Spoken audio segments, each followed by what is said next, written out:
Steve Sherlock here for Franklin Matters, Franklin Public Radio, available anywhere, anytime on the internet at WFPR.FM and on the local Franklin, Mass. FM radio dial. Yeah, the dial. You remember that thing with the dial and the push buttons? 102.9. Here in our glorious studio today for another Talk Franklin episode with our town administrator, Jamie Helen. Jamie, how are you doing? I'm fantastic, Steve, because we're back in person, like here and in the studio, which is really fun. We were originally going to do this pre-COVID. We had a good rhythm for a while. We did a bunch did. of them in here, and I forgot about COVID, but it did disrupt us doing it in the studio a little bit. So it's great to be back in here, and it's great to be in here on a topic that we're going to talk about today, which is really great. Correct. And Kim Thomas, welcome. Thank you, Steve. Pleasure to be here. You're doing some good work with Habitat Humanity and revitalizing the historical property that the town coordinated, and it was a whole lot of paperwork on your side, but now you're doing the grunt work to pull it together. Yes, we are. We started probably in July, really kind of in the church and working inside and, rehabbing the inside and framing, and now we're outside, and we're really grateful to to Jamie and the town of Franklin for the opportunity, and really excited about taking a family soon. So project's moving along pretty nicely. Yeah. Excellent. And if I recall, the application process, that's out, so people can apply. Is there a timeline on that? If there is, I haven't seen it, so yes, maybe we could... it was August 15th to September 15th. Okay. So we notified 800 families, and we had 80 applicants that qualified. Wow. And then we ended up narrowing down. Now we're about 10. So you're still winnowing down. Yep. It's a really hard. It's a big effort for the families. It's not an easy choice. Yeah. No. Yeah. So what we'll do is we'll actually invite Jamie and the town to the site, to the church, and we'll pick the name. The family from Taunton will pick the name for the next family.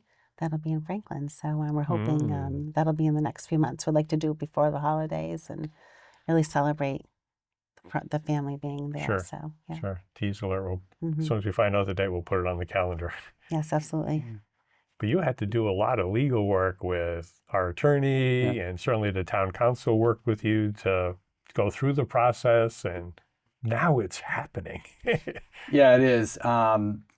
Sometimes I was just saying this off camera, like sometimes you get in these moments around these tables and you talk about these projects, and things move so quickly in society today, and certainly in the business that I work in, that it's hard to oftentimes have a breath to reflect a little bit. You're just on to the next thing, once the ink's dry. But for the folks at home, we're talking about the Old South Church down on Washington Street. The beauty of this story, to me, is as somebody who's a huge historical preservation advocate and was instrumental in the Community Preservation Act when it got passed with Secretary Duran and Governor Cellucci and Governor Swift. This is like the ultimate community project. There's nothing better than this, because, as you know, Steve, and as Kim's learned and Habitat's learned, this old church was down there for really decades, kind of deteriorating. My predecessor, Mr. Nutting, frequently commented publicly about, when to tear it down. And there were counselors and other community members too that thought we should just tear it down and just sell off the piece of property. And, I give a lot of credit to the town council and the ZBA, who oftentimes never gets any credit on much. They always wanted to see it rehabbed, and they kind of just every year or two would kind of kick up, and then it would kind of be put aside, and there'd be an advocate or two that would say, well, we shouldn't do this yet. And as a manager, there's a liability there, and you got to worry a little bit about whether there's vandalism or if there's other stuff going on. And so fortunately, the community, it's their credit, passed the Community Preservation Act in 2020. And, you're seeing the game changer that law is in practice here in Franklin. And, we struggle for a little bit to try to think of, like, how can you renovate a project like this where the money to put into it is going to be exceptionally large. And the community can't do that because we pay prevailing wage, right? So the cost for us to do it would be exponentially higher. And, we only have so much staff bandwidth. And so again, give all the credit to the town council. They put out an RFP to see if there were any bidders out there. We worked the phones a little bit, and the town attorney and I had thought about Habitat for Humanity. As fate would have it, Kim was brand new to Old Colony roughly around that time, and she was just hired as the executive director. And essentially, she went around and met with every community roughly in her district. And I know some people may not think this that are out on social media, but I virtually meet with anybody who asks. I never decline anything. And so with a group like Habitat for Humanity, from my standpoint, you always want an organization like that in your community. Right. They just do transcendent, exceptional work. And I mean, how do you not know who they are and what they do? And so why would you not meet with them? And then Kim and I just kind of hit it off. And, I said, hey, there's maybe one or two things that are coming up. We're doing a vacant parcel analysis. And then her team went over and looked at the Old South Church and said, maybe there's some creativity here to keep the costs reasonable. And a nonprofit of her case too can also get some exemptions on lead paint and some other stuff, which help make it more financially feasible. And ton of a credit goes to our town attorney as well, Mark Sorrell, who worked with Habitat on the deed and all the other legal documents. I can't even remember all the names of them. There's all this other stuff that lawyers do that we don't, right? And then mostly the big issue was the preservation restriction for the exterior, which the council essentially said we just really want to see it white and to its original state. And so, this is one of those that these are legacy projects in the community. You could have had a vacant site or a continually deteriorating building, or had it knocked down, lost all that history and that emotion for that neighborhood of the community, which that church was the epicenter of things for decades. Sure. And now here we are, a couple months away from possibly having a family in there for the holidays. You look at how do you get any better than this? Yeah. It's really about the tip of the mountain that you could have as a town manager. Right. And for the benefit of the others, certainly this is not your first project. It may be the first of many within Franklin, but you've been doing this in your Old Colony area, but certainly Habitat has a well-known reputation for doing it elsewhere. So elaborate a little bit more on what you're doing and what other things you are doing or have recently done. So we are very small, Old Colony Habitat. We're in 24 communities, Franklin being one of them, which we're thrilled with this project. It's a very different project for us. Our board and volunteers are very excited about it. We've, under my leadership since 4 years ago, we built a home in Attleboro with a private donor, giving us land. And then we worked with the town of Norton and the city of Taunton. And we also did tore down lighted property and then had built a 1,500 square foot home for families, 3-bedroom, 1.5 bath. So this project in Franklin is going to be about 600 square feet more, so at 2,100 square feet, with 3 bedrooms and 2 full baths. So a really beautiful project. Because it's only myself and 3 other part-time people, we do one house a year. So that's you have a gaming yes. thing, yes, absolutely. And there's we only work so with much bandwidth that can go. Yes, so we do one a year, and this one is a really wonderful project. We have a lot of people in the community. I spend a day or two up here in Franklin at the site, and the neighbors are walking by. I invite them in. They come in, and they're really excited to see that we're rehabbing and restoring a beautiful building. So they're excited to have. There was one neighbor, I think, that was here since she was the first home.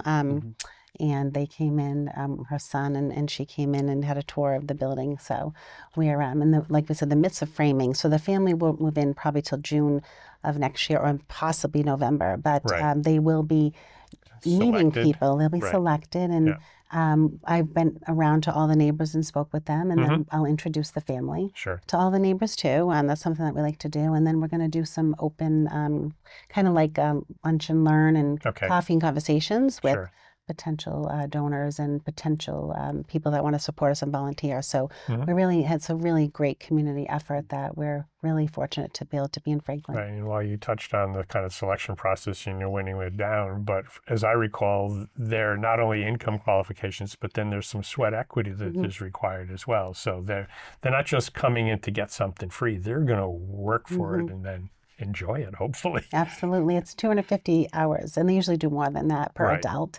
Right. So they have to put in the sweat equity there and community working in the community and supporting the project and working alongside volunteers. And people love working with the family and seeing them in their own home and building it from there. So it's a lottery too. So we'll be drawing the name and, having the family coming out and getting they actually work with Webster Bank, and we get hopefully the rates are changing now a little bit. They're going down a little bit, so that'll be helpful. Hopefully. Yeah.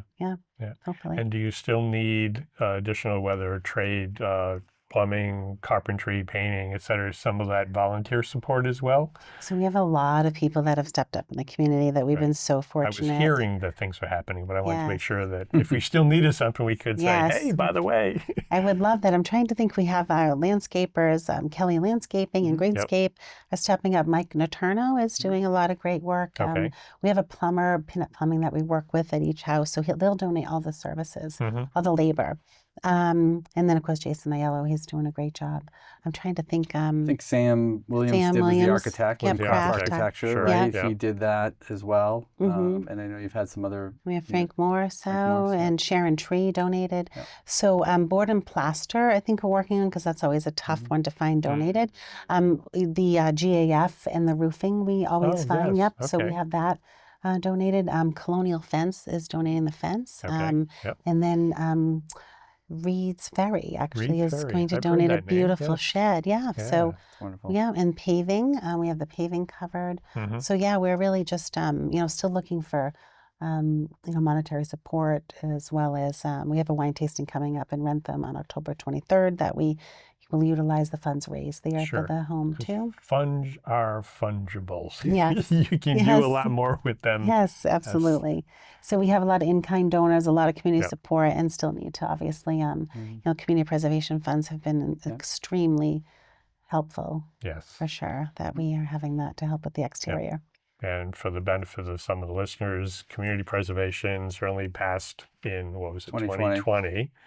And then with that, we purchased the Maple Hill and Schmitz Farm, renovated, at least most recently, the Cupola in the Historical Museum. But prior to that, the Red Brick School. That's right. And am I and missing we have the Old South Church. This one now, but and we also did the Nason Street Tot Lot. Yes. The Tot Lot, yes. Nason Street Tot Lot got revamped, fully ADA accessible. Right. And then one of the playgrounds over the summer with CPA funds. Yeah, it's of course escaping me right now. Hopefully it'll come to me when I meet you by the end. Lincoln Street. Lincoln Street, thank you. They put a new playground at one of the new, during the redistricting, because it's open to the public, during non-school hours, so that was eligible. And then we've also started the phase 1 of the King Street Memorial Park renovation, which is with the lighting first, and then eventually the field, some of the parking, the pickleball courts, and a variety of pickleball courts. More of them eventually. Eventually, it won't still fill the demand. But I think you look at the CPA vote now, it was 60-40. Yes.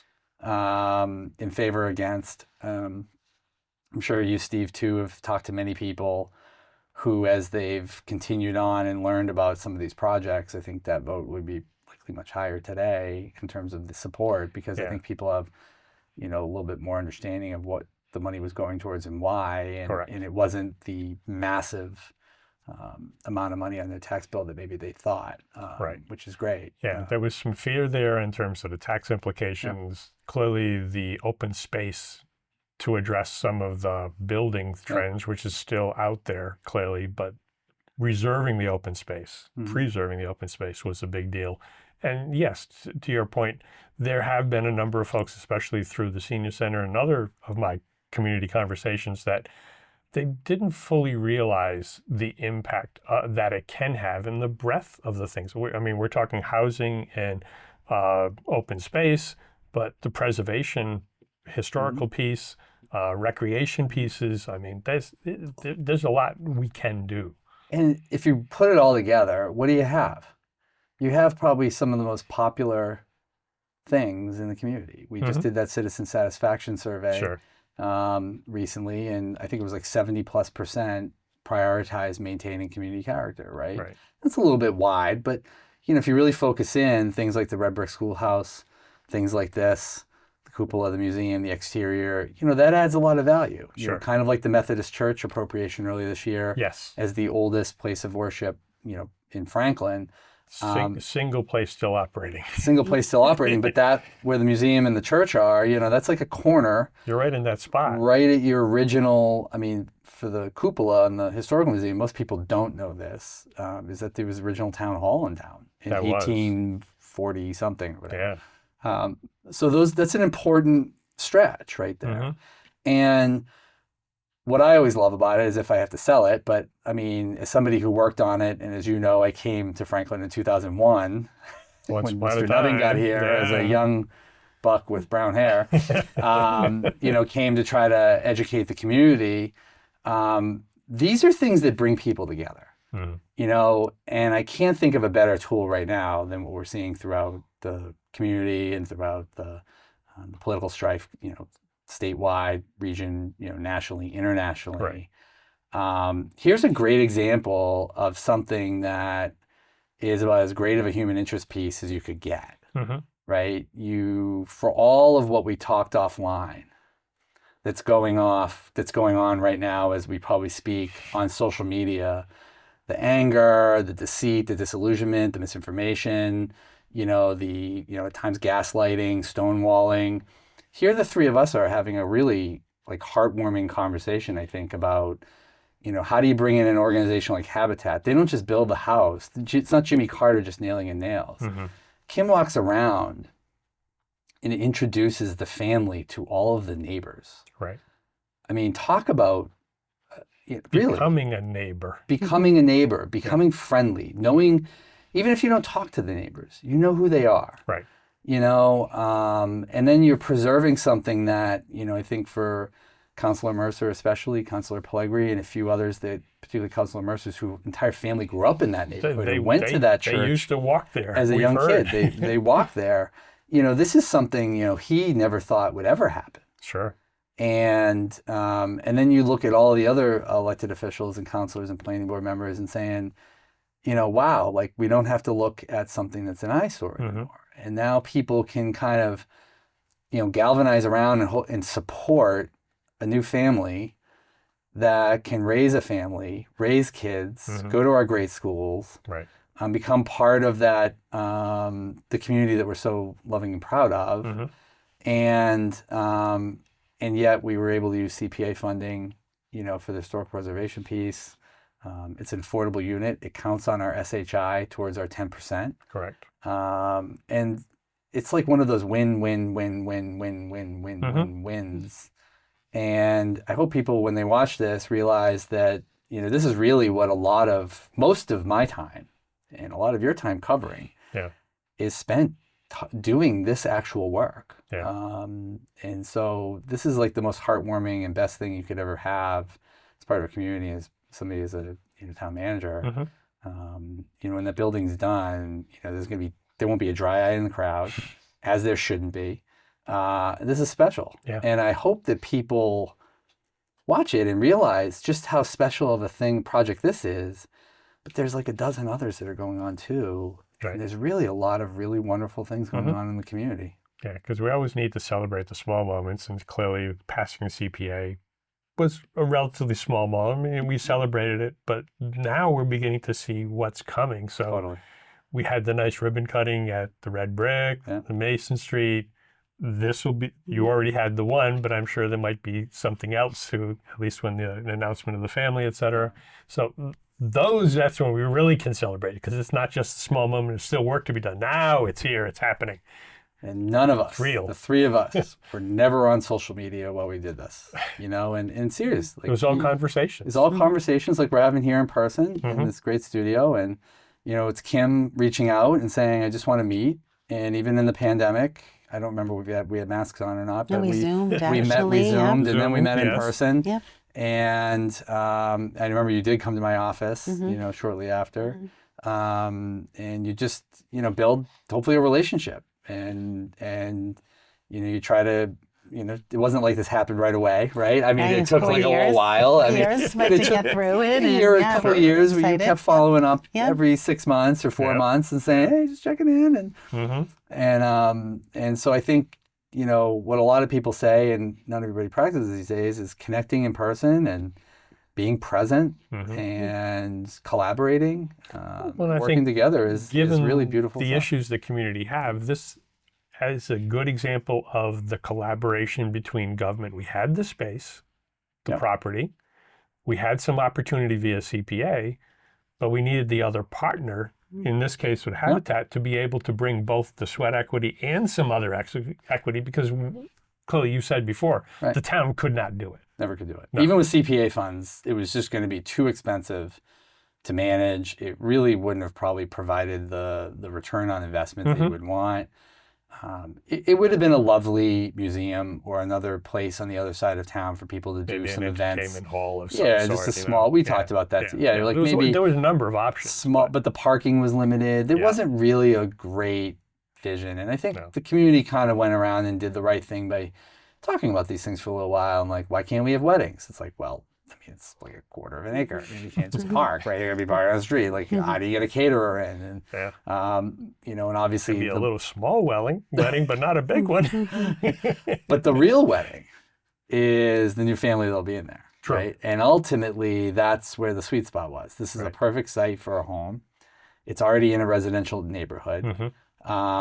It's a source of pride for many, many townies and probably some newbies to the community too. I think the newbies that are moving in now are going to look at this and they're not going to know the past, but they'll see something that has a steeple and an area and a memorabilia piece. They'll say, "Wow, this is 100 and something years old," and a plaque, and Right. you know, it's something that they can part of their character that they can build into, and to have a family and children. Mhm. I mean, what else can you say? Yeah, and I think from your point, you attend through the participation of the other volunteers, whether through the trades, et cetera, they effectively become ambassadors They do. for Habitat. I mean, I had a project in Worcester with the different Habitat, but I still remember that. That was years ago. But that kind, I think, will help us over time as well, because now you've got additional people that are out knowing the details. I did this. This is how it happened. It tends to alleviate some of that, hopefully, stuff that's on the other places that we don't want to talk about, because it's not there. It's not Place right. that shall not be named, right? Yeah. They shall not We be really named. look at it as lifting up, like we lift Lifting up the up, community. lifting We up. lift up the family and the community. And when we go to their home, we do it like a publisher's clearinghouse type of thing. All the families think they're waiting for us to sign, and then we show up and surprise them. And then on the key dedication is one of the best days. I told Jamie it's one of the best parts that really stays with us all, really. Sure. And it's amazing. We have hundreds of people that help, and then more people in the fold in Franklin. The communities have been amazing. So Right. they really are enjoying it too, and can't wait till we really get people to see the family moving in.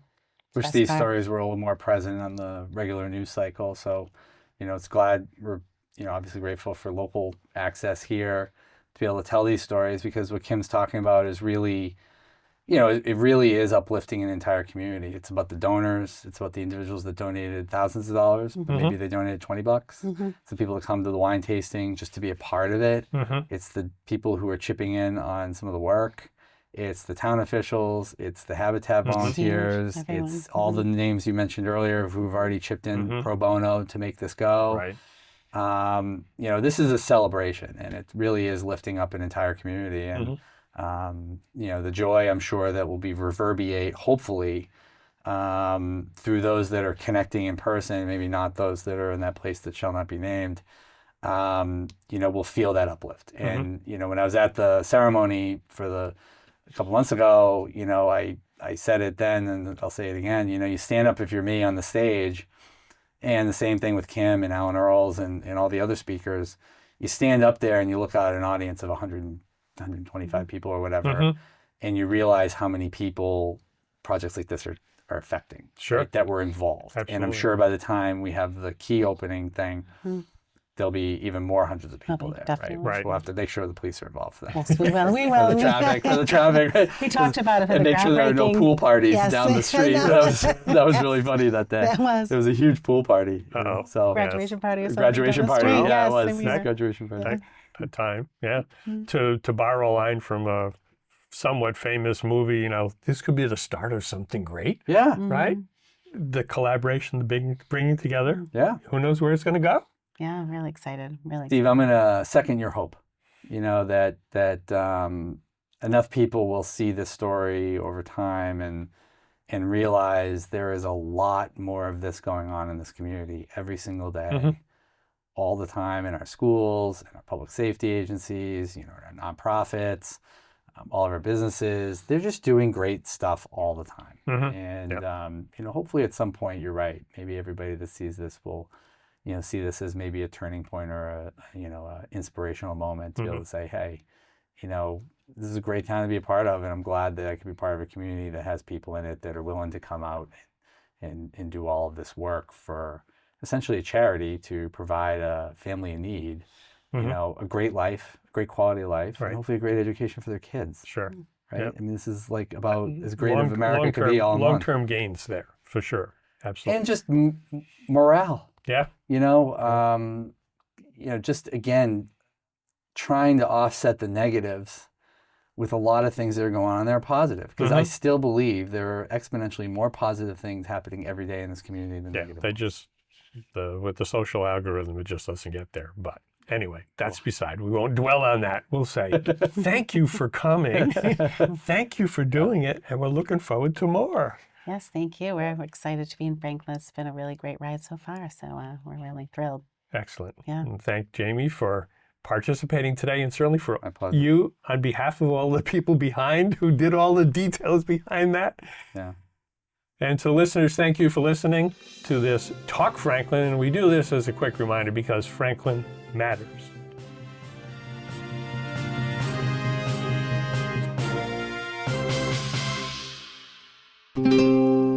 This program was made possible by your Franklin friends and neighbors, good folks just like you. Thanks for supporting Franklin TV. And thanks for watching.